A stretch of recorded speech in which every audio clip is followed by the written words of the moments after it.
तो देखो बच्चों, लास्ट लेक्चर में हम लोगों ने टॉटोमेरिज्म स्टार्ट किया था, जहां मैंने बताया था कि इसमें दो फंक्शनल ग्रुप होते हैं और वो एक दूसरे के इक्विलिब्रियम में एग्जिस्ट करते हैं। ठीक है, तो मैं वहीं से कंटिन्यू करता हूं आपका टॉपिक।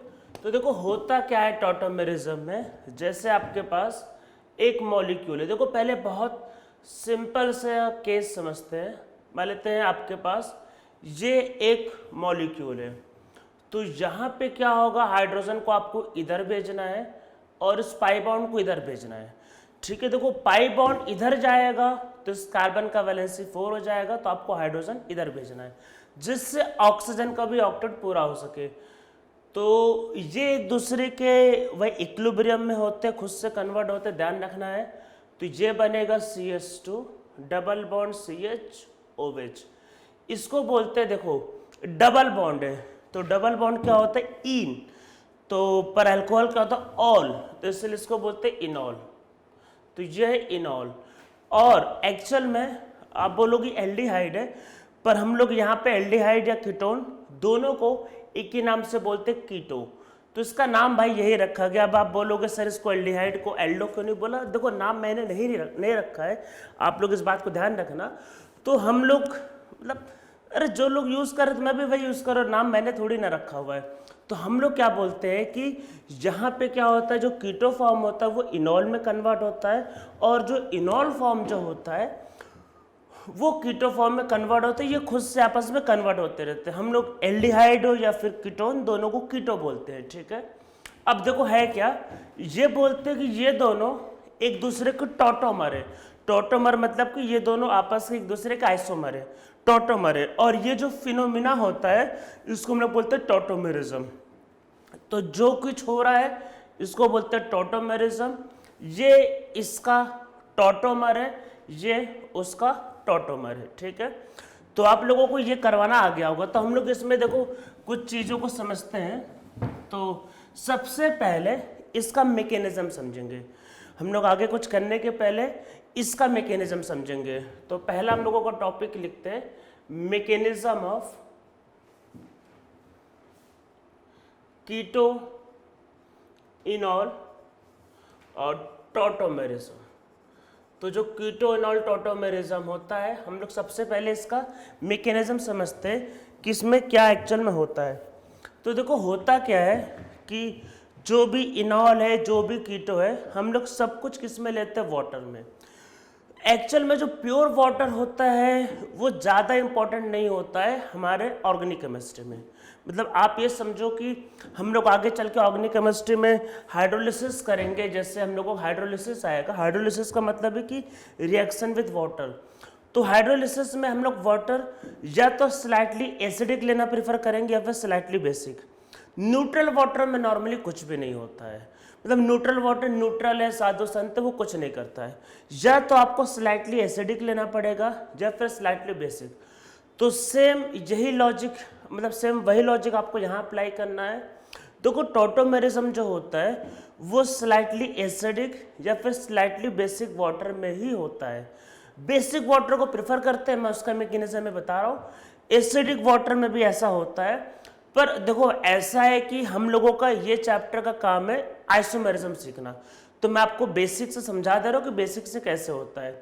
आगे हम लोग जब केमिस्ट्री में आगे बढ़ेंगे, जब आगे एक टॉपिक करेंगे रिएक्शन मैकेनिज्म, या फिर आगे और टॉपिक करेंगे, तो एसिडिक मीडियम भी आगे आएंगे। तो एसिडिक मीडियम में क्या होगा वो आगे देखेंगे, यहाँ जरूरत नहीं है। वैसे होता है एसिडिक और बेसिक दोनों मीडियम में है, प्रीफर बेसिक मीडियम में किया जाता है। हम लोग बेसिक मीडियम का मैकेनिज्म देख लेते हैं। मैकेनिज्म इसलिए मैं यहाँ पे आपको थोड़ा सा बता देता हूँ जिससे आपको आगे टॉटोमेरिज्म कराने में काफ़ी हेल्प मिले। तो देखो होता क्या है,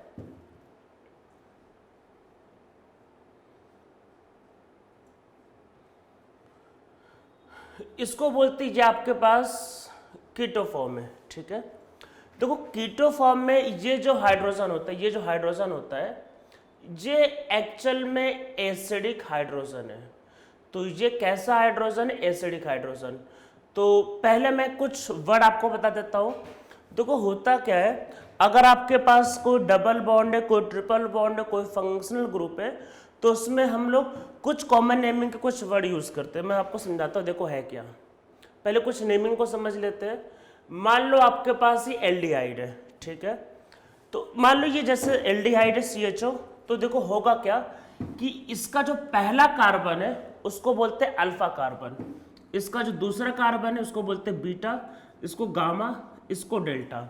वैसे अल्फा बीटा गामा के आगे यूज नॉर्मली पड़ता नहीं है, पर फिर भी मैं बता देता हूँ अल्फा बीटा गामा डेल्टा, फिर आगे ईटा होता है, पर जरूरत नहीं पड़ता है। तो होता क्या है कि जहाँ फंक्शनल ग्रुप लगा होता है, जहाँ पे भी फंक्शनल ग्रुप लगा हुआ है उससे पहला वाला कार्बन अल्फा, फिर उससे बीटा, फिर गामा, फिर आगे बढ़ता जाता है। इससे जुड़ा हुआ हाइड्रोजन अल्फा हाइड्रोजन कहलाएगा, मतलब जहाँ पे जो हाइड्रोजन जुड़ेगा वो अल्फा हाइड्रोजन कहलाएगा, यहाँ पे जो हाइड्रोजन जुड़ेगा वो बीटा कहलाएगा। जैसे याद करो डिग्री में मैंने बताया था, प्राइमरी कार्बन से जुड़ा हुआ hydrogen primary hydrogen, secondary carbon से जुड़ा हुआ हाइड्रोजन सेकेंडरी हाइड्रोजन। तो वैसे अल्फा कार्बन से जुड़ा हुआ हाइड्रोजन अल्फा हाइड्रोजन होगा। ऐसा नहीं है कि आपको एल्डिहाइड ही लेना, आप कोई भी ग्रुप ले सकते हो। इवन जैसे मान लो अल्कोहल, हमने अल्कोहल लिया तो ये अल्फा बीटा गामा डेल्टा, ठीक है। तो आप इसके लिए भी लिख सकते हो। इवन आप चाहो तो डबल बॉन्ड भी ले सकते हो। देखो ये डबल बॉन्ड होगा, ये देखो ये डबल बॉन्ड है ये, ठीक है। तो डबल बॉन्ड के देखो पहला वाला अल्फा कहलाएगा, ये भी अल्फा होगा, ये भी अल्फा, दोनों साइड अल्फा। फिर अगला वाला डबल बॉन्ड से भी काउंट कर सकते हैं, अल्फा फिर बीटा और फिर आपके पास क्या होगा गामा, ठीक है। तो डबल बॉन्ड भी हो सकता है, ट्रिपल बॉन्ड भी हो सकता है, कोई फंक्शनल ग्रुप भी हो सकता है। इवन इसके बारे में मैंने थोड़ा सा आपको बेसिक एक बार हाइपर कंजुगेशन में ऑलरेडी बताया हुआ है GOC में, जो आप GOC के लेक्चर में जाके देख सकते हो। तो देखो होता क्या है, यहाँ पे एक नीचे पॉइंट लिखते हैं, तो लिखो alpha hydrogen of aldehyde and ketone are acidic in nature. तो इसका अल्फा हाइड्रोजन एसिडिक होता है नेचर में। तो देखो पहले एक एग्जांपल समझते हैं।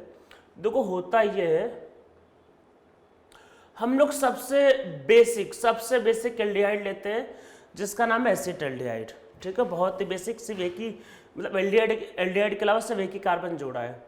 तो देखो होता क्या है कि अगर आप इस हाइड्रोजन को निकालो तो देखो होगा क्या, इस हाइड्रोजन को निकालने के बाद क्या होगा, यहाँ पे आएगा माइनस चार्ज, फिर C double bond O and H बनेगा। अगर आप इस वाले हाइड्रोजन को निकालोगे तो उसको निकालने पे वहाँ पे देखो माइनस चार्ज आएगा, और ये माइनस चार्ज जो होगा ये रेजोनेंस से स्टेबलाइज्ड होगा। तो जैसा कि मैंने GOC में बताया है कि अगर कॉन्जुगेट बेस स्टेबल होगा तो ये एसिडिक ज़्यादा होगा। हाँ, अगर आप इस वाले हाइड्रोजन को निकालोगे तो यहाँ पे जो माइनस चार्ज आएगा वो रेजोनेंस में नहीं जाएगा। उल्टा मैंने आप लोगों को रेजोनेंस में ये बताया है, अगर लोन पेयर अगल बगल होता है, एडजेसेंट पोजीशन पे होता है, तो मॉलिक्यूल काफ़ी अनस्टेबल होता है। तो इसलिए ये हाइड्रोजन नहीं निकलेगा, ये निकलेगा, माइनस चार्ज आएगा, मॉलिक्यूल रेजोनेंस में जाएगा और ये अच्छा खासा स्टेबल मॉलिक्यूल होगा।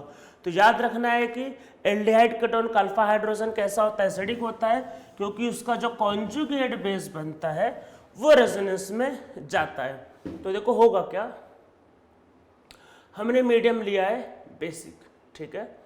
तो बेस इसको लेके चला जाएगा, तो देखो क्या होगा, ये मॉलिक्यूल बना, ठीक है। ये इक्विलिब्रियम में रहता है, आपस में चलता रहता है, ये इधर ये इधर, मैंने रेजोनेंस कर दिया,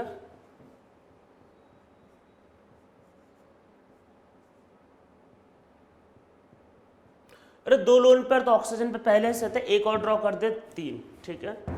देखो सब कुछ कहाँ पे होता है, सब कुछ वाटर में होता है, सब कुछ वाटर के प्रेजेंस में होता है।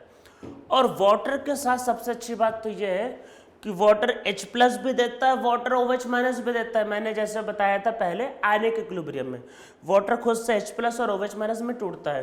तो जब उसको अनायन दिखेगा तो जो वाटर जो होगा वो H+, मतलब आप वाटर का H+ इसको पकड़ा देना, ठीक है। ऐसा होता है केमिस्ट्री में। तो क्योंकि आप लोगों ने पहली बार ऐसा रिएक्शन देखा तो आप थोड़ा कंफ्यूज हो रहे हो, पर ऐसा होता है। वाटर का H+ इसको पकड़ा दो, तो जैसे आप इसको पकड़ाओगे तो देखो क्या होगा, तो ये बन गया इनॉल, और ये आपके पास क्या था, कीटो। तो देखो ये इसका मैकेनिज्म है। सबसे पहले H बाहर निकला, कॉन्जुगेट बेस बना, और फिर उसके बाद फिर उसका रेजोनेंस, और ये मॉलिक्यूल आ गया। ठीक है, इसमें एक बहुत ही इंपॉर्टेंट बात है जो आप लोगों को ध्यान रखना है। देखो कहने के लिए तो ये कहा जाता है कि देखो जब मैंने इनॉल मतलब जब मैंने कीटो का इनॉल ड्रॉ किया था तो मैंने आपको समझा ये दिया था कि ये ऑक्सीजन मतलब ये जो हाइड्रोजन है, मैंने क्या समझाया था कि ये हाइड्रोजन यहाँ पे ट्रांसफर हो जाता है, पर एक्चुअल में क्या होता है कि इनॉल का हाइड्रोजन वाटर से आता है। इस बात को आप लोगों को ध्यान रखना है, और ये लगातार इक्विलिब्रियम में होते हैं, तो इससे ये बनता है और दोबारा इससे ये बन जाएगा। ठीक है, तो इसमें नीचे लिखो in this all the step, in this भाई जिससे ये फिर से in this all the step are in dynamic equilibrium with each other. ठीक है, फिर इसमें नेक्स्ट पॉइंट लिखो hydrogen of alcohol in enol form comes from water. तो इनॉल फॉर्म का जो अल्कोहल है उसका हाइड्रोजन कहाँ से आता है, वाटर से आता है। ठीक है, तो ये इनॉल फॉर्म, ये आपके पास क्या होगा, ये आपके पास होगा कीटो फॉर्म। ठीक है, तो ये आप लोगों को पूरा समझ में आ रहा होगा। अब हम लोग इसमें देखो कुछ बातों को लिख लेते, समझते हैं और लिख लेते हैं। तो कौन सा हाइड्रोजन एसिडिक होता है एल्डिहाइड कीटोन का, अल्फा। अगर अल्फा हाइड्रोजन नहीं होगा तब क्या होगा, तब टॉटोमेरिज्म नहीं होगा। टॉटोमेरिज्म के लिए अल्फा हाइड्रोजन का होना बहुत ज़्यादा जरूरी है। कुछ आप लोगों को याद आ रहा होगा हाइपर कंजुगेशन, वही कुछ। ठीक है, नीचे लिखो, इसमें लिखो for hyper conjugation alpha hydrogen is required in keto form. If alpha hydrogen is not present in keto form, in that case tautomerism does not take place. तो फिर टॉटोमेरिज्म नहीं होता है। ठीक है, याद रखना अल्फा हाइड्रोजन को आपको यहाँ पे शिफ्ट करना होता है। देखो होता क्या है, मैं कुछ मॉलिक्यूल का आपको पहले करा के दिखाता हूँ। टॉटोमेरिज्म, तो देखो मैकेनिज्म तो आपने समझ लिया। अभी मतलब अभी हम लोग सिर्फ प्रोडक्ट बनाना सीख रहे हैं। एक हाइड्रोजन इधर, पाई बॉन्ड इधर,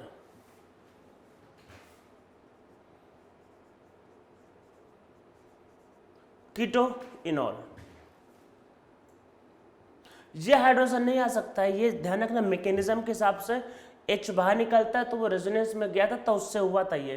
तो ये ध्यान रखना कि रेजोनेंस मतलब H बाहर निकला तो लोन पर आया था, रेजोनेंस के थ्रू हुआ था। तो इसलिए अल्फा वाला ही लेना। ऐसा मत सोचना कि ये निकल जाएगा तो कहाँ से यहाँ पे कैसे पाई बॉन्ड बनेगा, ये और वो दूर है। तो याद रखना कि अल्फा वाला ही चाहिए होता है।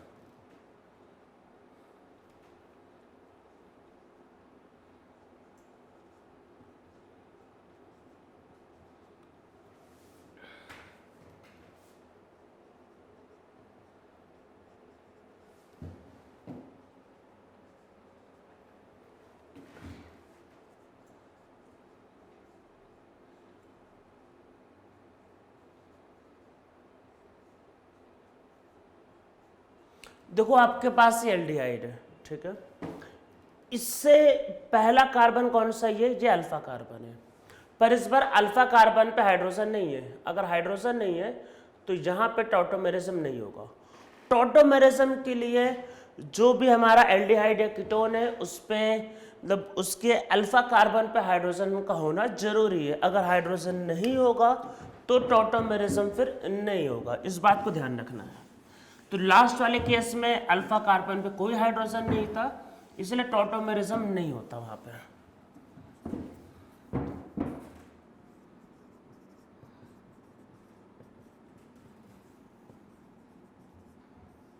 मान लेते ये केस हो गया।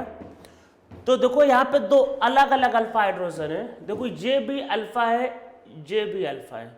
तो क्या करेंगे, तो अब आपको दोनों साइड से कीटो बनाना है, दोनों साइड से।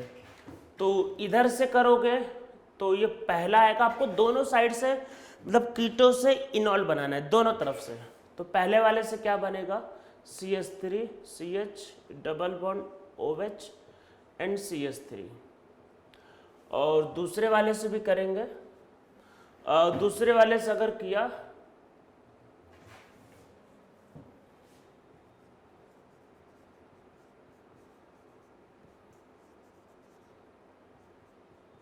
तो 30 सेकंड वाले से होगा, ठीक है। तो ये हमने कीटो की क्या बना ली, इनॉल फॉर्म।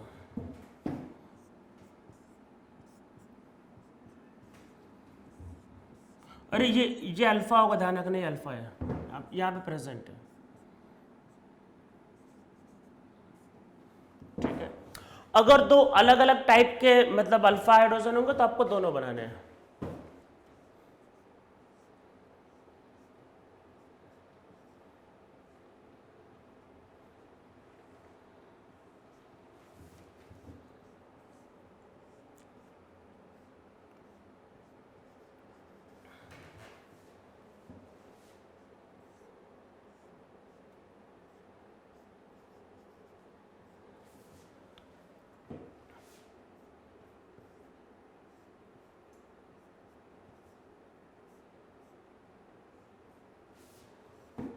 इसमें देखो टॉटोमेरिज्म नहीं होगा, क्योंकि यहाँ पे क्या है कि इस वाले स्ट्रक्चर में यहाँ पे ये जो दोनों मतलब दोनों जो कार्बन, इस पे हाइड्रोजन नहीं है, तो वो लास्ट वाले में टॉटोमेरिज्म आपका नहीं हो सकता, ठीक है। ये तो टॉटोमेरिज्म के लिए क्या चाहिए, अल्फा कार्बन, और सॉरी अल्फा कार्बन पे क्या चाहिए, अल्फा हाइड्रोजन। अगर अल्फा हाइड्रोजन नहीं है तो टॉटोमेरिज्म नहीं हो सकता, ठीक है। अगर अल्फा कार्बन नहीं है तब भी नहीं हो सकता। जैसे मान लो कि एक ये स्ट्रक्चर ले लेते हैं, ये इसमें टॉटोमेरिज्म नहीं होगा, इसमें तो अल्फा कार्बन ही नहीं है, ठीक है। ये तो चलो बेसिक बात हो गई। दूसरी बात ये कि जो अल्फा कार्बन होगा वो sp3 हाइब्रिडाइज होना चाहिए। तो इसमें नीचे पॉइंट लिखो for tautomerism alpha carbon must be sp3 hybridized. जैसे हाइपर कंजुगेशन में बताया था, याद करो, तो यहां पे भी जो आपका अल्फा कार्बन होना चाहिए वो sp3 हाइब्रिडाइज होना चाहिए। तो इसका मतलब ये हुआ कि अगर आपके पास कोई ऐसा मॉलिक्यूल है तो जहां पे टॉटोमेरिज्म नहीं होता है, ठीक है। पर अगर रेजोनेंस सपोर्ट कर दे तो अल्फा हाइड्रोजन के अलावा दूसरे और कार्बन भी हाइपर कंजुगेशन में जा सकते हैं। तो इसमें नीचे लिखो in case of conjugation, bracket में लिख लो रेजोनेंस, ब्रैकेट क्लोज कर दो, इन case of conjugation carbon other than alpha carbon can also undergo tautomerism. Carbon other than alpha carbon can also undergo tautomerism. कब, जब रेजोनेंस या कॉन्जुगेशन होगा तब। देखो समझते हैं,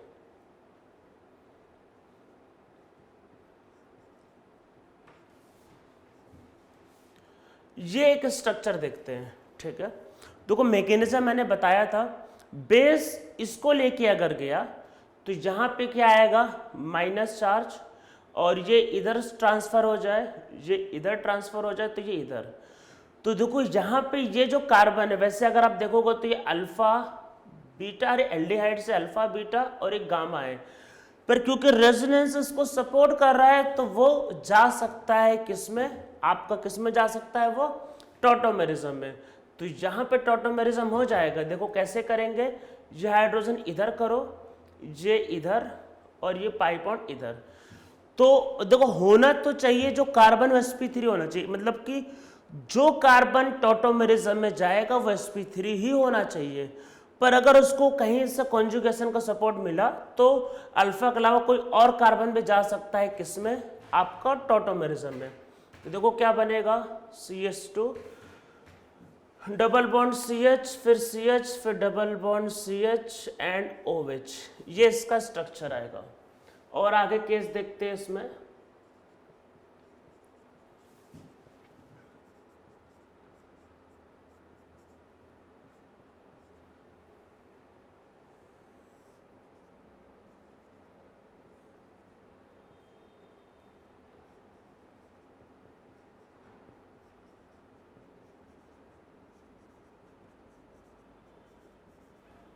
तो ये एक्चुअल में स्ट्रक्चर्स होंगे।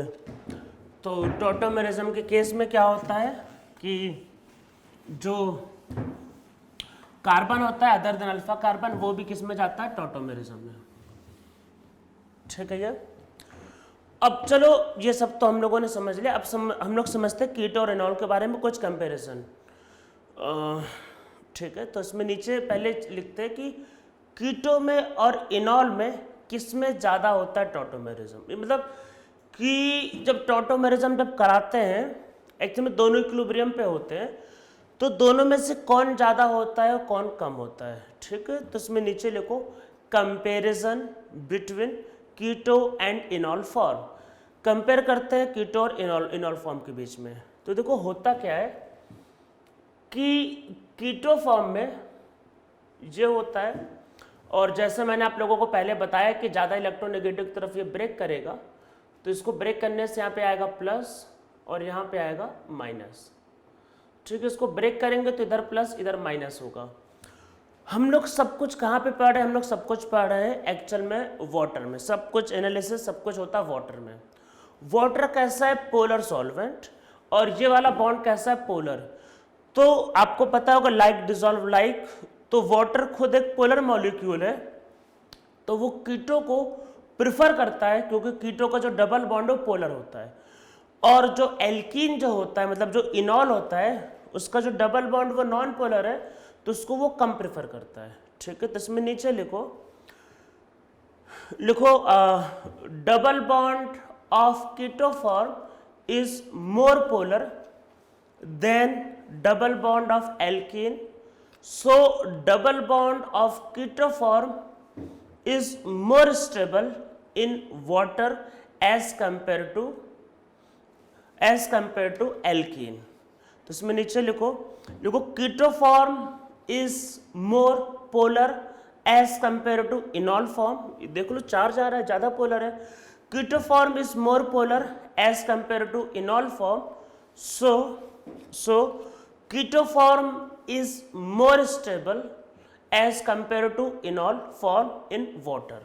हम लोग सारा स्टडी वाटर में करते हैं, तो वाटर क्या है, पोलर मॉलिक्यूल है, तो वो पोलर वालों को प्रेफर करेगा। तो वाटर में क्या होता है, कीटो वाला ज़्यादा स्टेबल होता है, तो इसीलिए वाटर में नॉर्मली कौन सा फॉर्म ज़्यादा होता है, कीटो। तो इसमें नीचे लिखो so in tautomerism keto form is generally more stable than enol form. तो जो कीटो फॉर्म होता है जनरली वो इनॉल फॉर्म से ज़्यादा स्टेबल होता है। ठीक है, तो मैं आपको बताता हूँ कि क्या है। जैसे मान लो कि CH3 C double bond ONH, हमने इसका टॉटोमेरिज्म किया तो आपके पास बन गया ये। ठीक है, ये कीटो है और ये इनॉल है, और अगर आप पूछो रियल में पूछो कौन कितना परसेंटेज है, तो एक्चुअल में ये 99% बल्कि 99.9% होता है, और ये बेचारा सिर्फ 1% होता है, पर आपस में कन्वर्ट होते रहते हैं। तो कीटो फॉर्म और इनॉल फॉर्म में कीटो फॉर्म ज़्यादा पोलर होता है, तो वो ज़्यादा स्टेबल होता है। ठीक है, पिक्चर एक्चुअल में अभी बहुत बची हुई, पिक्चर अभी खत्म नहीं हुई है। देखो अभी आपने क्या समझा, कीटो और इनॉल में कीटो ज़्यादा स्टेबल होता है, पर क्वेश्चन आपको ऐसे आएगा कि 3 मॉलिक्यूल दे देगा कीटो का, फिर आपको बोलेगा कि इसका ऑर्डर अरेंज करो इनॉल के इंक्रीजिंग ऑर्डर में।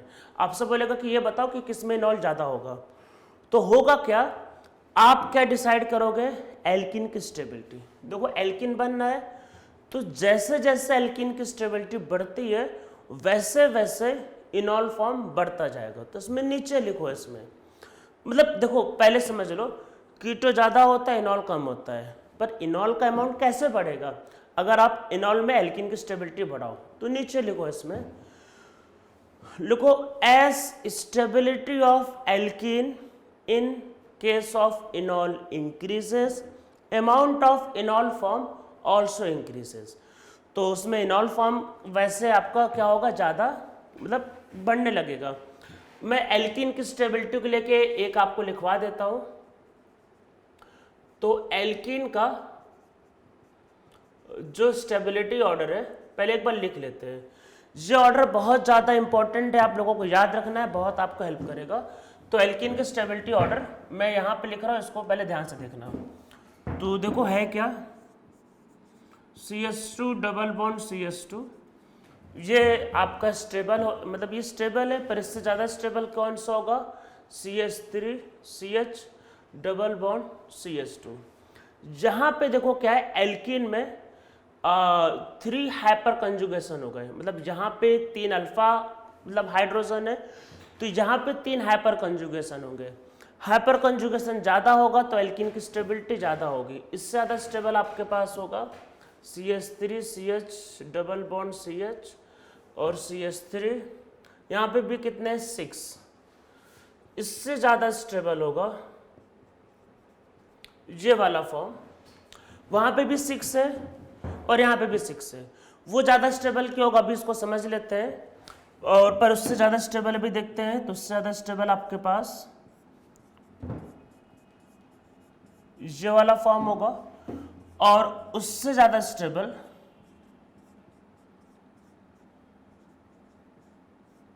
ये वाला फॉर्म होगा। तो ये एल्कीन की स्टेबिलिटी का ऑर्डर होता है। जैसे जैसे हाइपर कंजुगेशन बढ़ेगा एल्कीन की स्टेबिलिटी बढ़ेगी। 0 हाइपर कंजुगेशन, 3 हाइपर कंजुगेशन, 6 6 9 12। तो बीच वाले दोनों को समझते हैं कि इन दोनों में वो वाला ज़्यादा स्टेबल क्यों है इसके कंपैरिजन में। तो एक बार इस पॉइंट को समझ लेते हैं हम लोग पहले। तो देखो होता क्या है कि आप लोगों को याद होगा जो कार्बन आयन होता है, कार्बन आयन, उसके केस में स्टेबिलिटी ऑर्डर मैंने जीओसी में पढ़ा दिया है। तो वहाँ पे मैंने बताया था कि यहाँ पे प्राइमरी ज़्यादा स्टेबल होता है सेकेंडरी से, और सेकेंडरी ज़्यादा स्टेबल होगा टर्सरी से। तो ये ऑर्डर आता है स्टेबिलिटी का। तो देखो होता क्या है, इसमें हाइपर कंजुगेशन करते हैं,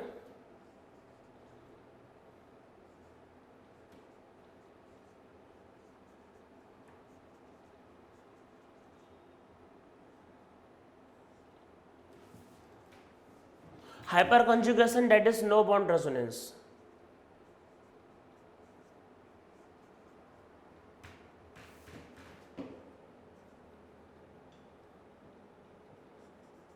तो ये कैसा है, सेकेंडरी, ठीक है, ये सेकेंडरी बनना है इसमें। और आप इसमें ये भी सोच लो कि इसका हाइपर कंजुगेशन इधर जाएगा, इसको इधर जाएगा, तो एक तरह से वो उल्टे भी चल रहे हैं, या फिर इसमें सेकेंडरी बन रहा है। और देखो इसके अलावा आपने ये वाला जो किया था, इसमें हाइपर कंजुगेशन देखो करते हैं।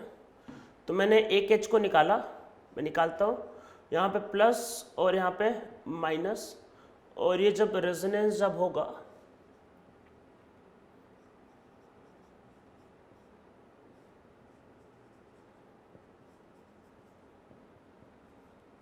तो देखो ये मॉलिक्यूल बना, ठीक है।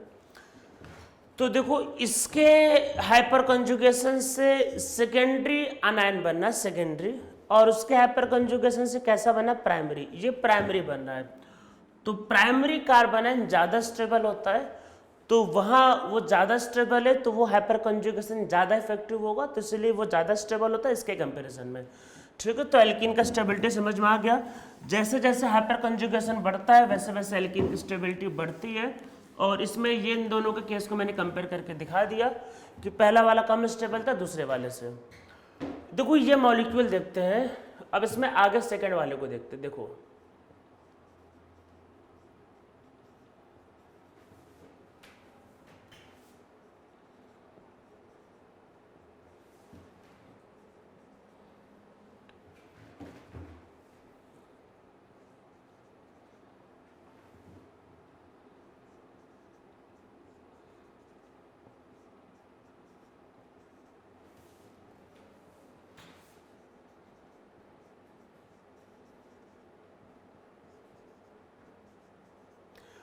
देखो तीनों केस में कीटो ज़्यादा होगा, इसमें कोई डाउट नहीं है। पर आप इसमें ध्यान से देखो, इस वाले एल्कीन को कोई हाइपर कंजुगेशन नहीं मिल रहा, इसको इधर से हाइपर कंजुगेशन मिल रहा है, इसको इधर से दो दो हाइपर कंजुगेशन मिल रहा है।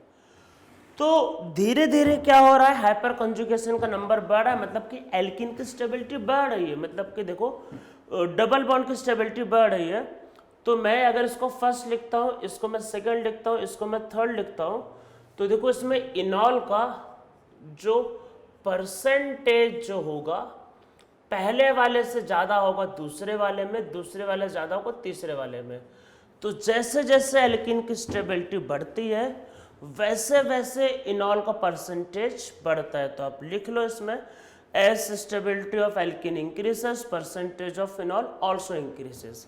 पर कुछ भी कर लो, ये अभी माइनर ही होगा, ये 1% है तो हो सकता है ये 2% हो जाए और ये 3% हो जाए, तो वही ज़्यादा होगा ये कम होगा। पर जैसे जैसे एल्कीन की स्टेबिलिटी बढ़ती है इनॉल का जो भी परसेंटेज होता है वो आपके पास बढ़ने लगता है।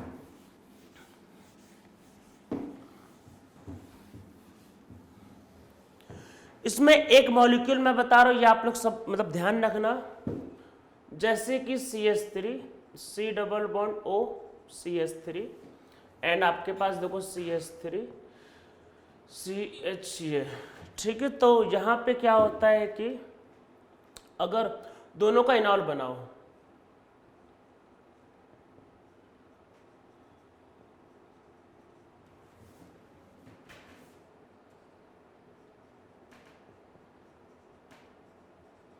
तो देखो होता आपके पास ये है, क्योंकि यहाँ पे एल्कोहल लगा हुआ, देखो होता क्या है कि हाइपर कॉन्जुगेशन बहुत वीक इफेक्ट होता है, वो तभी काम कर पाता है जब मान लो कि रेजोनेंस नहीं रहता कहीं पे। देखो इधर से ये जो पाई बॉन्ड है इसको रेजोनेंस में जाना है, तो ये लोन पेयर क्या होगा, तुरंत इसको लेके चला जाएगा, ठीक है। तो ये बेचारे को क्या होगा, हाइपर कंजुगेशन मतलब दिखाने का मौका ही नहीं मिलता है, मतलब ये बेचारा कुछ कर ही नहीं पाता है ये। तो ये मतलब हम लोग इसको लिख लेते हैं 1, इसको लिख लेते हैं सेकेंड। तो इसमें याद रखना कि इसमें जो परसेंटेज जो इनॉल जो होता है एक्चुअल में वो आपके पास 1 वाले से ज़्यादा 2 वाले में होता है। अब आप बोलोगे सर 1 वाले में कम क्यों है, तो देखो इसमें मैकेनिज्म याद करो, मैकेनिज्म देखो, थोड़ा सा मैकेनिज्म में भी जाओ। मैकेनिज्म में बन रहा था अनायन, देखो नॉर्मली ये सब कहाँ पे होता है, बेसिक मीडियम में क्या बनना था, कार्बन आयन अनायन। मैकेनिज्म में था ना वो अल्फा हाइड्रोजन को निकाला था अनायन। तो देखो जब अनायन बनेगा, मान लो कि मैंने यहाँ पे अनायन बनाया, तो यहाँ पे क्या जुड़ा है CH3। अगर CH3 जुड़ा हुआ है आपके पास तो CH3 की वजह से क्या होगा, अनायन की स्टेबिलिटी कम होगी। अनायन की स्टेबिलिटी अगर कम होगी तो वैसे केस में, अगर अनायन की स्टेबिलिटी कम होगी तो वैसे केस में फिर आपके पास क्या होता है कि जो आपका मतलब इनॉल फॉर्म होगा वो भी आपके पास कम होने लगता है, ठीक है। तो इसमें नीचे लिखो, देखो in the above tautomerism amount of enol is decided on the basis of stability of carbon ion formed during the reaction. तो होता क्या है कि ये जो कार्बन आयन आप जो बनाते हो एक्चुअल में उसकी बेसिस पे इसको डिसाइड किया। देखो कार्बन आयन में क्या होता है, पहले वाले में क्या बनेगा ये, और देखो दूसरे वाले में बनेगा ये। तो इसमें ये ज़्यादा स्टेबल है तो इसीलिए उसका जो इनॉल फॉर्म होगा वो आपके पास ज़्यादा बनेगा, ठीक है। तो ऐसे केस में क्या होता है, इसका इनॉल ज़्यादा होता है, इसका कम होता है। देखो दोनों एक ही जैसे, ये देखो ये वाला पार्ट एक ही है। तो ये देखो पिछला जो केस करवाया था, देखो पिछला केस जो करवाया था उसमें डबल बॉन्ड की इधर था, तो जो डबल बॉन्ड को स्टेबलाइज कर रहा था ये ऑक्सीजन की वजह से ये अपना कुछ कर नहीं पाएगा, वो उस साइड है। तो हम लोग ऐसे केस में कार्बन आयन की स्टेबिलिटी चेक करते हैं और जिसकी वजह से हम लोग बोलते हैं कि ये ज़्यादा होगा ये कम। पर ये करने के बाद भी दोनों केस में इनॉल का जो अमाउंट होता है वो आपके पास क्या होता है, कीटो से क्या होता है, कम होता है।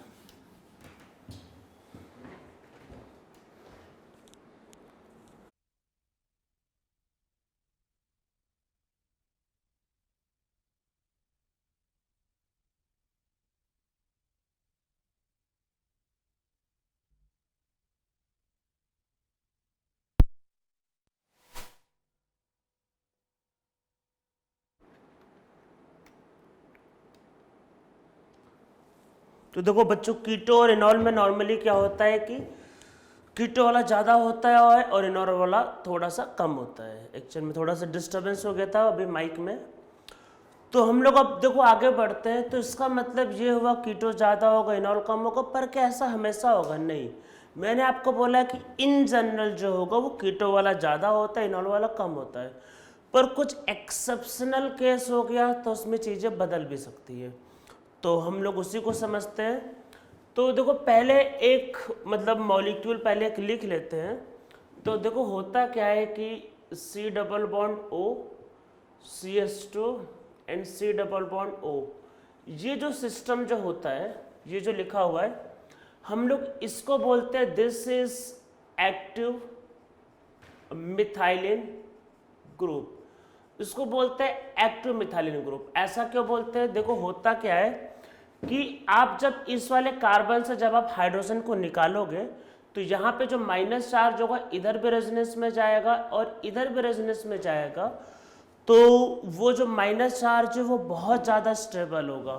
तो ऐसे सिस्टम में क्या होता है, हाइड्रोजन कार्बन से जुड़ा हुआ है पर फिर भी ये अच्छा खासा स्ट्रॉन्ग एसिड होता है।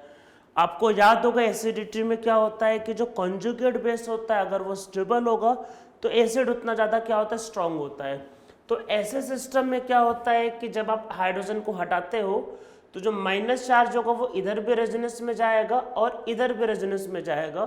तो ये सिस्टम बहुत स्टेबल होता है आपका ड्यू टू रेजोनेंस। तो ये एक अच्छा खासा स्ट्रॉन्ग मतलब एसिडिक सिस्टम होता है। हम लोग ऐसे ग्रुप को बोलते हैं this is active methylene group. Active methylene group में क्या होगा कि कार्बन के दो साइड क्या होंगे, कार्बोनिल ग्रुप, इसको बोलते हैं ना कार्बोनिल। तो कार्बन के दो साइड कार्बोनिल ग्रुप लगे होंगे, मतलब कम से कम दो, तीन भी हो सकते हैं, कोई इसमें बड़ी बात नहीं है।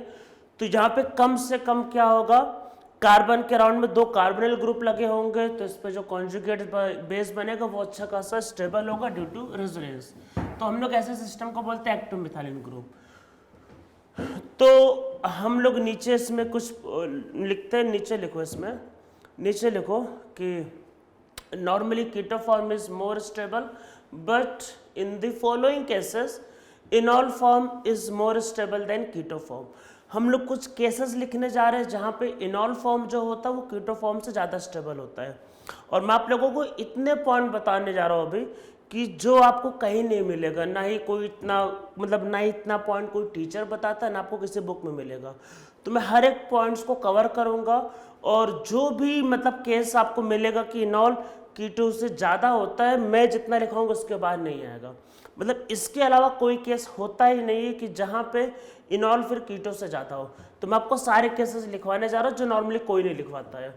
तो देखो सबसे पहला केस करते हैं, तो इसमें पहला पॉइंट लिखो in case of active methylene group, भाई जो भी लिखवाया था वह active methylene group, enol form is more than the keto form. तो यहाँ पे इनॉल फॉर्म जो होता है वो कीटो फॉर्म से ज़्यादा होता है। तो देखो ये जो ग्रुप जो बना आपके पास, ये जो सिस्टम बना ये वाला, तो इसमें हम लोग टॉटोमेरिज्म करते हैं। तो देखो टॉटोमेरिज्म में क्या होगा, हाइड्रोजन इधर और पाई बॉन्ड इधर, किसी भी एक साइड से कर सकते हो। तो देखो क्या होगा, क्या बनेगा, CH3 COH double bond CH C double bond O and CH3, ठीक है। ये कीटो फॉर्म और ये इसका इनॉल फॉर्म। देखो आप लोगों के मन में पहला डाउट तो यही आएगा कि सर इधर वाले कार्बन को क्यों नहीं लिया। तो देखो हम लोगों का जो मैकेनिज्म उस पर जाता है, बेस एसिडिक हाइड्रोजन को लेके जाता है, मतलब बेस एसिडिक हाइड्रोजन को लेके जाता है।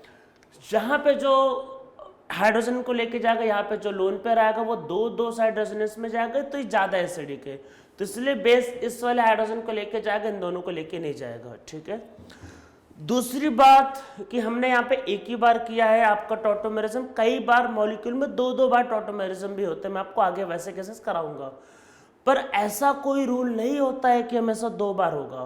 देखो होता क्या है कि मान लो कीटोसिनॉल बनना है, पर अगर कोई सिस्टम अगर स्टेबल हो गया तो वो रिएक्शन या फिर वो प्रोसीजर वहीं पे जाके रुक जाता है, फिर आगे नहीं बढ़ता। भाई जब स्टेबल होगा तो आगे क्यों बढ़ेगा। तो ये जो सिस्टम बनना है ये बहुत ज़्यादा स्टेबल होता है, तो आगे फिर बढ़ता ही नहीं। तो यहाँ पे एक ही बार होता है, मतलब कि टॉटोमेरिज्म भले ही 2 कीटो है पर एक ही बार होता है, उसके बाद रुक जाता है। तो ये सिस्टम बहुत ज़्यादा स्टेबल है। इसके स्टेबल होने के पीछे देखो 2 बहुत बड़े रीज़न है। सबसे पहला कि यहाँ पे देखो क्या है, ये अल्टरनेट डबल बॉन्ड। तो ये कैसा सिस्टम है, ये आपके पास है कॉन्जुगेटेड सिस्टम। कॉन्जुगेटेड सिस्टम में रेजोनेंस होता है, अगर रेजोनेंस होगा तो मॉलिक्यूल स्टेबल होगा। यहाँ पे कॉन्जुगेशन नहीं था, देखो यहाँ पे तो गैप है, वहाँ पे अल्टरनेट है। तो कॉन्जुगेशन की वजह से मॉलिक्यूल एक्सेप्शनली बहुत स्टेबल है, जिसकी वजह से वो मतलब कि इससे ज़्यादा होता है। दूसरा रीज़न कि इसके ज़्यादा होने का क्या है, हाइड्रोजन बॉन्डिंग। देखो यहाँ पे ये जो हाइड्रोजन प्रेजेंट है वो इस ऑक्सीजन के साथ हाइड्रोजन बॉन्डिंग बना सकता है, ठीक है। तो इसमें नीचे लिखते हैं, नीचे कुछ पॉइंट लिखो। In case of active methylene group enol form is more than the keto form due to two main reasons. पहला लिखो, in this enol form have conjugated system so it is very stable. Second, in this enol form have intramolecular hydrogen bonding, so intramolecular hydrogen bonding, so enol form is very stable. तो इन दो reason की वजह से यहाँ पे इनॉल form बहुत ज़्यादा stable होता है। और मैं आपको फैक्ट की बात बताता हूँ कि ये इसमें नियरली 25% के आसपास होता है और ये नियरली इसमें 75% के आसपास होता है। तो एक्टिव मिथाइलिन ग्रुप के केस में इन दो रीजन की वजह से क्या होता है कि आपका जो इनॉल फॉर्म जो होता है वो कीटो फॉर्म से क्या होता है, ज्यादा होता है।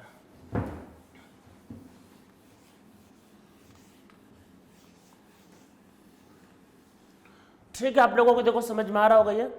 अब हम लोग इसमें कुछ मतलब डिटेल में चलते हैं और कुछ एक ऑर्डर को लिखते हैं, ठीक है। एक ऑर्डर को लिखते हैं जो आपको बहुत मतलब एक्टिव मिथाइलिन ग्रुप में भी आपको बहुत से केसेस मिलेंगे, बहुत से ऑर्डर मिलेंगे कि आपको पूछेगा कि बताओ कहाँ ज़्यादा है कहाँ कम, ठीक है। तो देखो होता क्या है, पहले मैं मतलब आपको पहले 3 मॉलिक्यूल कंपेयर कर देता हूँ, फिर आगे बढ़ते हैं।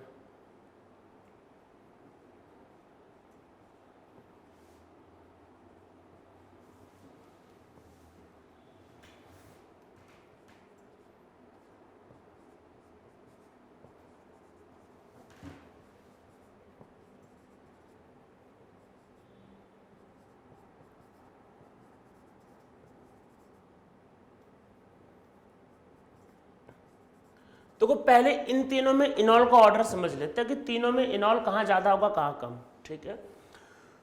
तो आप लोगों को याद होगा मैंने जैसे थोड़ी देर पहले बताया कि देखो दो बातें हैं। अगर आपको इनॉल का ऑर्डर निकालना है तो देखो 2 बातें हैं।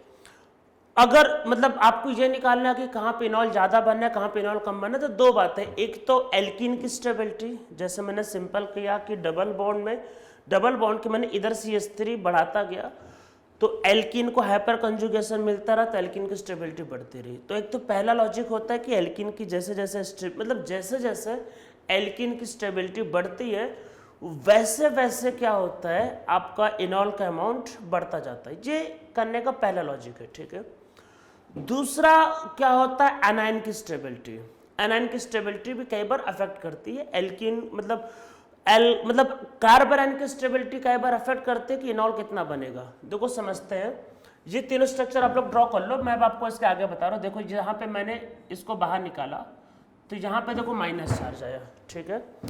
सब लोग ड्रॉ कर लो, मैं बस आपको इसमें समझा रहा हूँ कि देखो क्या होगा। यहाँ पे इसको ड्रॉ के यहाँ माइनस चार्ज, और देखो इसको मैं यहाँ पे लिख देता हूँ और यहाँ पे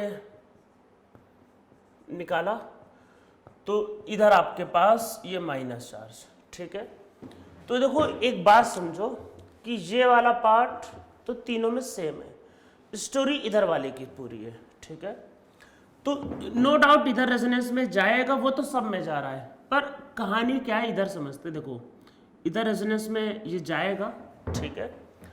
पर अब आप ये सोचो कि ये जो ग्रुप है ये भी तो रेजोनेंस देगा, और जिस समय ये रेजोनेंस देगा तो इसका लोन पर इधर रेजोनेंस में नहीं जा पाएगा। देखो डबल बॉन्ड थे कि ये कंपटीशन दोनों में है। अगर ये रेजोनेंस में गया तो बेचारा ये तो देखता रह जाएगा, ये तो जा ही नहीं पाएगा। और अगर ये रेजोनेंस में नहीं गया तो मॉलिक्यूल क्या होगा, स्टेबल नहीं होगा। या दूसरी बात है समझ लो कि ये जो मॉलिक्यूल है ये क्या लगाता है, प्लस एम, अरे जियोसिम बताया ना प्लस एम इफेक्ट, और ये क्या बन रहा है, कार्बन आयन। तो कार्बन आयन प्लस एम से कम स्टेबल होता है, तो यहाँ पे कार्बन आयन कम स्टेबल है। ये वाला मॉलिक्यूल और ये मॉलिक्यूल प्लस आई लगा रहा है और ये कुछ भी नहीं। अरे थोड़ी देर पहले मैंने करवाया था ना एक आपका एसीटोन, जहाँ पे CH3 COCH3 और दूसरा आपके पास एल्डिहाइड, तो मैंने कहा था ये ज़्यादा होगा। तो देखो यहाँ पे प्लस आई लगा रहा है और यहाँ पे कुछ भी नहीं, तो इसलिए ऑब्वियस है कि उसको प्रिफर करेंगे। तो इसमें ये आपका ऑर्डर होता है, ये ऑर्डर होता है किसका, इनॉल फॉर्म का। तो इससे ज़्यादा इनॉल उसमें बनेगा, मतलब देखो तीनों के इनॉल ड्रॉ कर लो, देखो इनॉल ड्रॉ करने में कुछ भी नहीं है, तो इनॉल तो ड्रॉ कर ही लोगे कि भाई यहाँ पे डबल बॉन्ड कर देना, यहाँ पे OH कर देना, ठीक है। पर इससे ज़्यादा इनॉल इसका बनेगा और इससे ज़्यादा इनॉल इसका बनेगा। तो जैसे जैसे इनमें कार्बन आयन की स्टेबिलिटी बढ़ती जाएगी वैसे वैसे क्या होगा, आपका इनॉल का परसेंटेज बढ़ता जाएगा। डबल बॉन्ड की भी जरूरत आपको पड़ सकती है इसमें, मतलब डबल बॉन्ड का भी यूज पड़ सकता है। तो इसमें नीचे लिखो, नीचे एक बार लिख लेते हैं, तो इसमें लिखो S stability of alkene and stability of carbon ion increases, amount of enol also increases. तो वैसे वैसे इनॉल का अमाउंट बढ़ने लगता है। तो मैं आप लोगों को एक ऑर्डर लिखवा देता हूं जो बहुत हेल्प करेगा इनॉल के अमाउंट को समझने के लिए, स्पेशली एक्टिव मिथाइल ग्रुप के केस को, क्योंकि ये बहुत ज़्यादा पूछा जाता है। तो देखो इसमें करते हैं,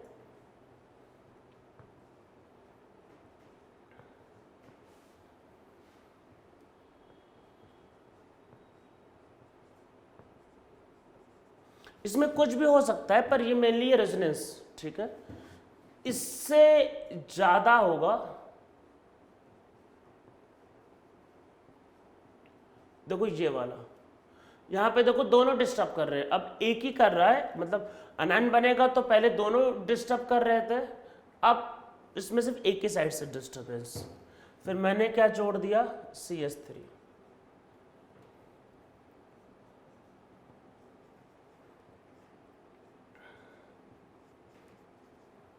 ये सीरीज ध्यान रखना लगातार चल रहा है,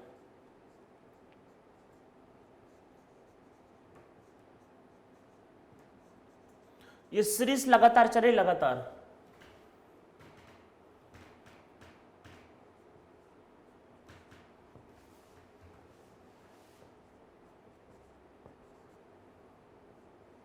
और अगर बेंजीन लग गया तब तो मजे ही मजे, क्योंकि बेंजीन एक तो पहली बात देखो, अगर आप कार्बन आयन की स्टेबिलिटी सोचना चाहो, अगर आप कार्बन आयन से भी सोचना चाहो तो बेंजीन माइनस आई लगाता है, कार्बन आयन की स्टेबिलिटी बढ़ जाएगी, ठीक है। दूसरी बात आप देखो, जब यहाँ डबल बॉन्ड आएगा तो बेंजीन के साथ देखो, जब डबल बॉन्ड बनेगा, मैं आपको एक समझा देता हूँ। देखो जब डबल बॉन्ड मान लो इसमें बना, मान लो ये, तो बेंजीन के साथ देखो रेजोनेंस में, तो मजे ही मजे डबल बॉन्ड के बेंजीन का भी रेजोनेंस उसको मिलेगा। तो इसलिए बेंजीन के केस में तो अनायन भी स्टेबल और रेजोनेंस भी बड़ा लंबा हो जाएगा, तो इसके मजे ही मजे, तब तो बहुत ज़्यादा बनेगा।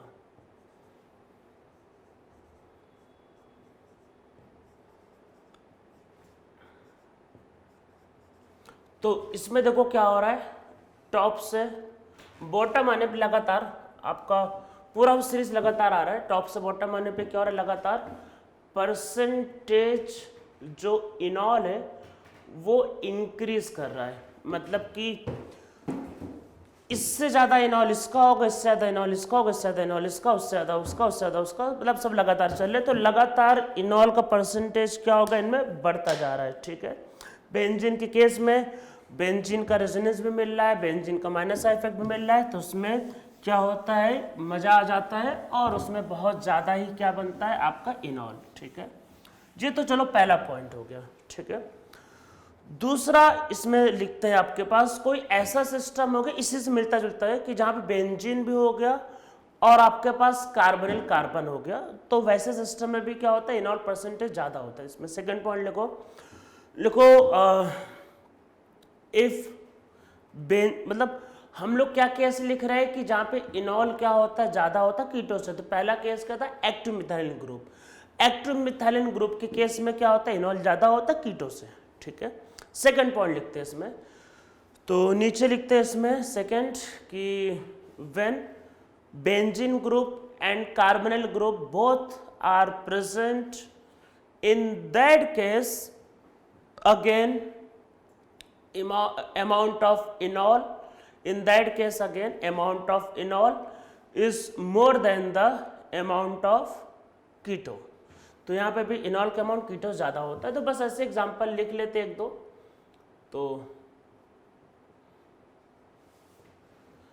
तो ये जो होगा यहाँ पे, जो मान लो आप करोगे टॉटोमेरिज्म,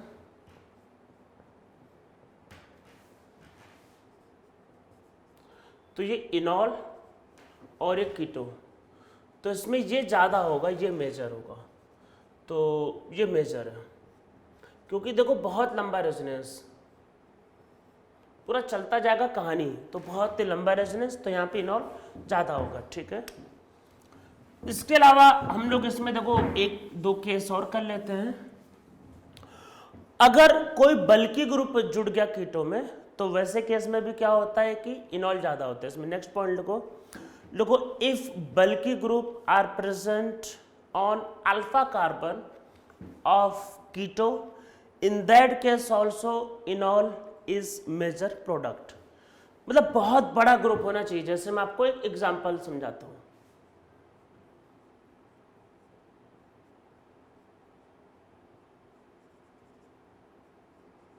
कुछ ऐसे भारी भरकम ग्रुप, मतलब कुछ बड़े हैवी ग्रुप होने चाहिए एकदम, मतलब इनमें रिपल्सन हो जाए एकदम।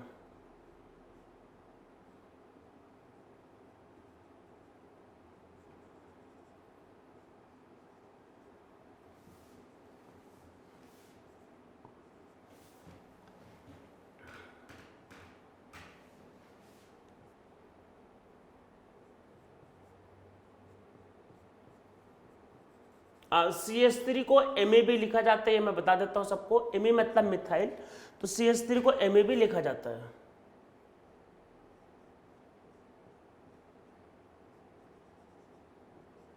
देखो मैंने तो सिर्फ ME जोड़ा है, यहाँ पे अभी मैं ET जोड़ दूं और कोई बड़ा ग्रुप जोड़ दूं तो रिपल्सन बहुत ही ज्यादा हो जाएगा। तो ऐसे केस में देखो ये जो है, यहाँ पे ये जो इनॉल है एक्चुअल में ये इसमें मेजर है। तो अब आप बोलोगे सर यहाँ पे इनॉल कैसे मेजर है? देखो समझते हैं यहाँ पे इनॉल कैसे मेजर है। देखो पहले आराम से समझो, ये जो कार्बन है, देखो ये जो कार्बन है ये कैसा हाइब्रिडाइज है? sp3, ठीक है।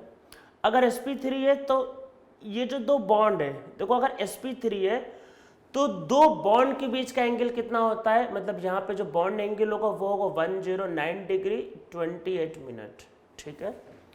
ये कैसा, ये है sp2।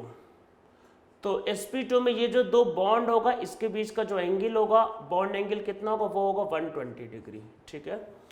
अगर आप दो बड़े ग्रुप लगा दोगे तो वो आपस में रिपेल करेंगे, मतलब दो पावरफुल ग्रुप एक दूसरे की मतलब एक दूसरे को पसंद नहीं करते, एक दूसरे की शक्ल नहीं देखना चाह रहे, तो ये दोनों एक दूसरे को देखना ही नहीं चाह रहे। अगर sp3 होगा तो बॉन्ड एंगल कम होगा, दोनों पास पास होंगे, और बॉन्ड एंगल कम है, रिपल्सन ज्यादा होगा, तो वो एक दूसरे मतलब बल्कि एक दूसरे से दूर जाना चाह रहे, एक दूसरे को देखना ही नहीं चाह रहे। तो अगर ये sp2 हो गया तो एंगल बढ़ गया, तो दोनों दूर दूर हो गए, रिपल्सन कम हो गया। तो इनॉल के केस में इस कार्बन पे बॉन्ड एंगल 120 होता है, तो इसलिए बल्कि ग्रुप ज़्यादा स्टेबल होगा, तो इसलिए वो उस फॉर्म में रहना प्रेफर करेगा, इस फॉर्म में नहीं। तो ऐसे केसेस में ध्यान रखना है कि ये जो इनॉल वाला फॉर्म होता है वो ज़्यादा होता है, ठीक है। तो इसमें नीचे लिखो when bulky groups are present, in that case enol form is more stable, because in enol form repulsion between the bulky groups are less, और बॉन्ड एंगल इसका 120 है तो डिस्टेंस ज़्यादा होगा, दोनों दूर दूर है। यहाँ बॉन्ड एंगल कम है तो यहाँ पे रिपल्सन मतलब वहाँ पे बॉन्ड एंगल ज़्यादा है तो रिपल्सन कम होगा, रिपल्सन कम होगा तो मॉलिक्यूल ज़्यादा स्टेबल है, और कीटो वाले फॉर्म में बॉन्ड एंगल कम होता है इसलिए रिपल्सन ज़्यादा होता है, ठीक है। इसके अलावा देखो क्या है, अगर आपने मॉलिक्यूल में भर भर के इलेक्ट्रॉन विड्रॉइंग ग्रुप लगा दिए तो वैसे केस में भी इनॉल का परसेंटेज बढ़ जाएगा, ठीक है। तो इसमें नीचे लिखो if very large number of electron withdrawing group are present on molecule, in that case also enol form is major. भर भर के अगर आपने मान लो विड्रॉइंग ग्रुप लगा दिया, जैसे मान लो ये, ठीक है, हमने इसका किया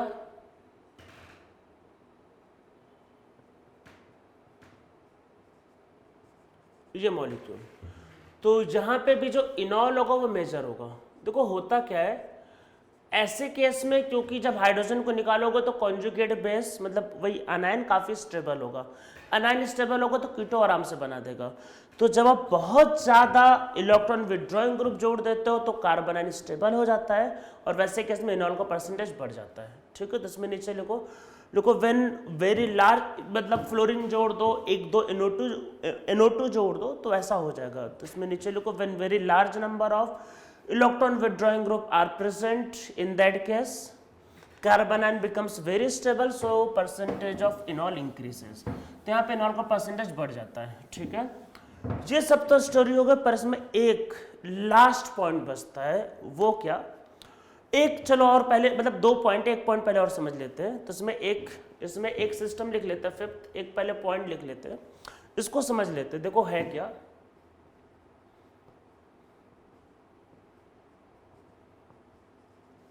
ये मॉलिक्यूल ये कीटो है,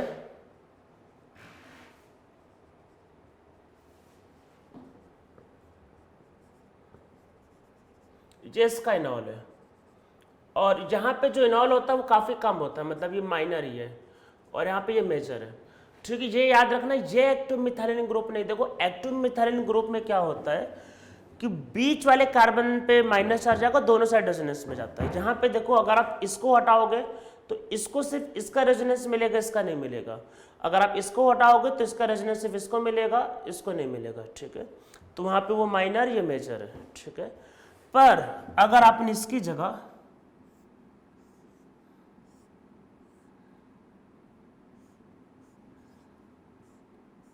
मान लो दो ग्रुप ऐसे जोड़ दिए और इसमें मान लेते हैं मैंने एक हाइड्रोजन को हटाया,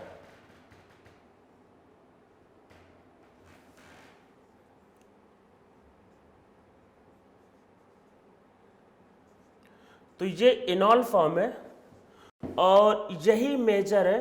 और फैक्ट तो ये है कि ये इसमें अप्रॉक्सीमेटली 100% होता है, मतलब 99.9%। तो ऐसा क्या स्टोरी हो गया इन दोनों में। ठीक है, देखो समझते, देखो ये देखो पहले बात तो ये सिंगल बॉन्ड है। ठीक है, तो देखो होता क्या, पहले स्टोरी समझाता हूँ मैं क्या है। तो कुछ साइक्लिक में सब कुछ आपस में जुड़े हुए हैं। ठीक है, तो यहाँ पे देखो क्या होगा, लोन पेयर होगा, मतलब देखो इसमें लोन पेयर होता है, जैसे ये 120 डिग्री पे होंगे, अरे sp2 है 120 पे, और यहाँ पे भी देखो लोन पेयर होगा, तो कुछ ये ऐसा।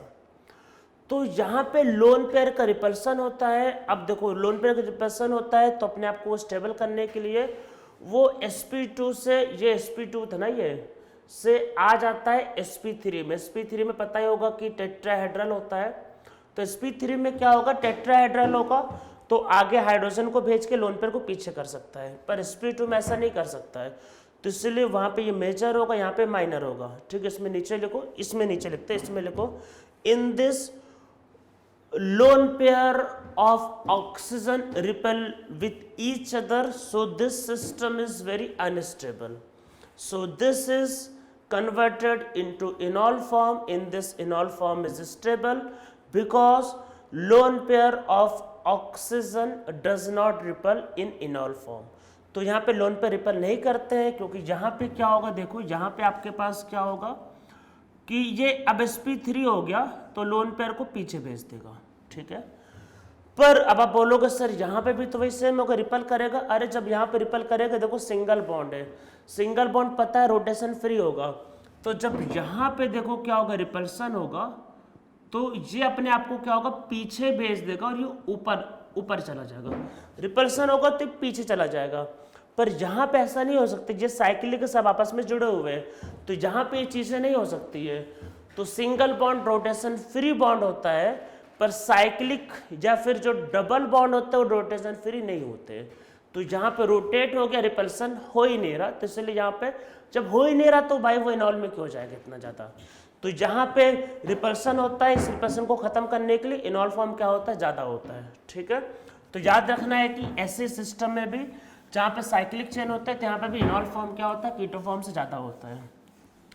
तो देखो अभी तक मैंने जो बताया, जहाँ जहाँ पे आपके पास इनॉल होता है, उसमें एक तो मैंने पहला बताया एक्टिव मिथाइलिन ग्रुप, और उसके अलावा मैंने कुछ छोटे मोटे कुछ सिस्टम बताए। पर यहाँ पे एक बड़ा सिस्टम, मतलब मेनली जो होता है कि हम लोग बोलते हैं कि कीटो से ज़्यादा इनॉल होता है, तो उसमें दो ही मतलब मेन एग्जाम्पल होते हैं। एक तो पहला वाला था एक्टिव मिथाइलिन ग्रुप, और एक अभी मैं जो करवाने जा रहा हूँ वो। इसके बाद बीच के जो थे केसेस वो सिंगल या एक दो एग्जाम्पल थे, वो ज़्यादा पूछे नहीं जाते हैं, और ये ज़्यादा इसलिए लोग बताते भी नहीं है, तो मैंने इसलिए सारे पॉइंट कवर कर लिए। इसमें एक लास्ट पॉइंट बच रहा है, बहुत इंपॉर्टेंट पॉइंट है। अगर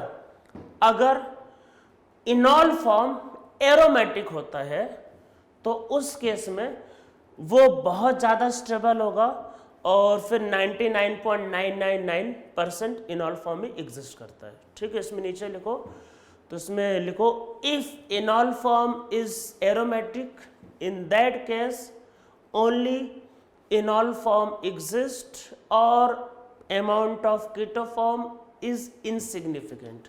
तो उसका जो अमाउंट होता है वो बहुत ज़्यादा नहीं होता, वो हम बोल सकते हैं इनसिग्निफिकेंट होता है। तो जैसे हम लोग समझते हैं इसके केस को,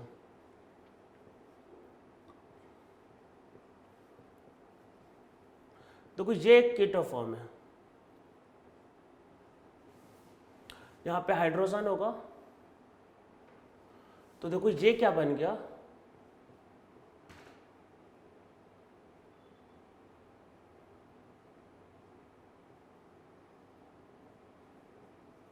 ये बन गया है इनॉल। एक्चुअल में ये है फिनॉल। एक्चुअली फिनॉल भी एक तरीके का इनॉल होता है, जो कि एरोमेटिक है, तो 100% यही होता है। ठीक है, तो ऐसे केस में जहाँ पे इनॉल फॉर्म एरोमेटिक होगा तो बहुत ज़्यादा स्टेबल होगा। तो इनॉल की पहचान क्या है, देखो डबल बॉन्ड वाले कार्बन पे ओवेज जोड़ा, डबल बॉन्ड वाले कार्बन पे ओवेज जोड़ा, तो दैट इज इनॉल। तो यहाँ पे इनॉल फॉर्म नियरली 100% होता है। और एग्जाम्पल समझते हैं,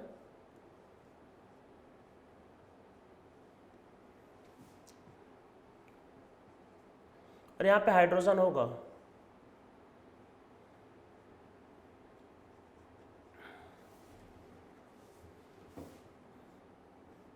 जैसा मैंने थोड़ी देर पहले कहा था, रेजोनेंस की वजह से, कॉन्जुगेशन की वजह से आगे वाले भी हाइड्रोजन हो सकते हैं। तो यहाँ पे भी इनॉल नियरली 100% होगा। ठीक है यार,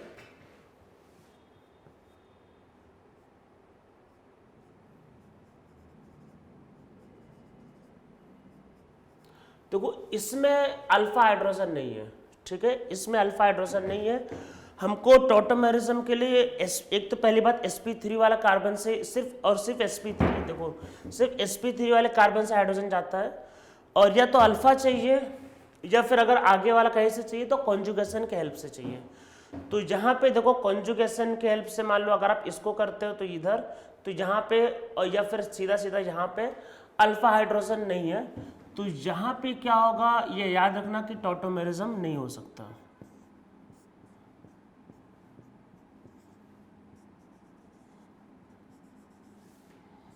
और इसमें भी टॉटोमेरिज्म नहीं हो सकता।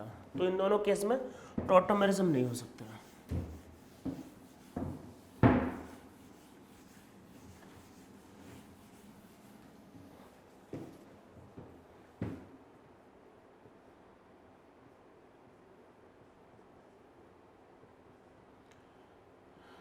देखो एक एक करके होता जाएगा, पहले ये इधर और इधर।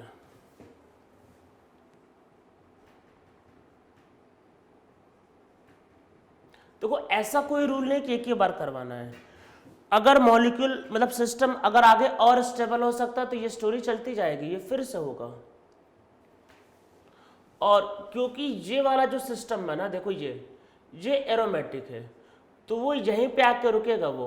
तो ये आपको बनाना है। अगर कोई एरोमेटिक सिस्टम बन रहा है तो आपको फिर दो बार टॉटोमेरिज्म करना पड़ सकता है। ऐसा कोई रूल नहीं कि टॉटोमेरिज्म एक ही बार होगा। एक्टिव मिथाइलिन ग्रुप के केस में एक ही बार किया था क्योंकि वो ज़्यादा स्टेबल था। यहाँ पे ये ज़्यादा स्टेबल है तो आपको 2 बार करना है, ठीक है। तो अभी मैं कुछ मॉलिक्यूल दे रहा हूँ, तो अब आप लोग क्या करना कि खुद से सबका क्या है कि इनॉल ड्रॉ करके चेक करना।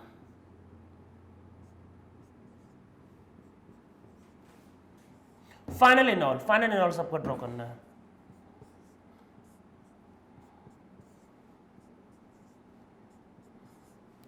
तो देखो मैं इन दोनों पे ड्रॉ करता हूं। देखो फाइनल इनॉल ड्रॉ करना है।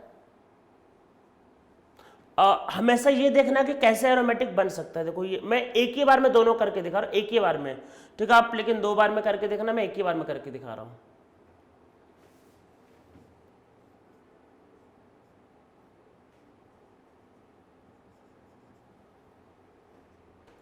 तो कोई यहां पे क्या होगा,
देखो एक ये हो सकता है,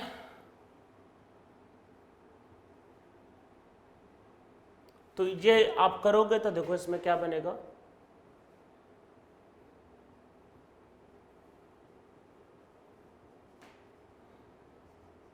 ये स्ट्रक्चर, ठीक है। देखो इसको करते हैं।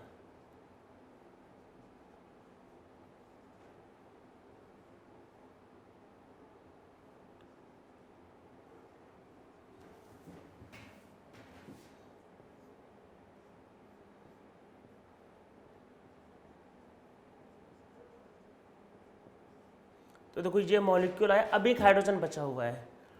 तो देखो अब कॉन्जुगेशन हो गया, तो देखो क्या होगा, ये हाइड्रोजन इधर, ये इधर, ये इधर, कॉन्जुगेशन में।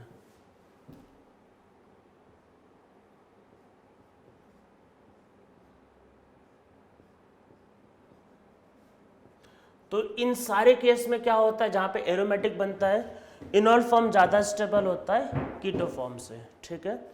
तो आज के लेक्चर में देखो हम लोग यहीं पे रुकते हैं। कीटोनॉल के कुछ केसेस और होते हैं, मतलब कुछ और मॉलिक्यूल भी होते हैं जहां पे टॉटोमेरिज्म होता है कीटोनॉल के अलावा। तो बहुत ज़्यादा नहीं होता, कुछ लिमिटेड केसेस होते हैं जो हम लोग नेक्स्ट टर्न पे सीखते हैं। तो आज के लिए हम लोग बस इतना ही करते हैं।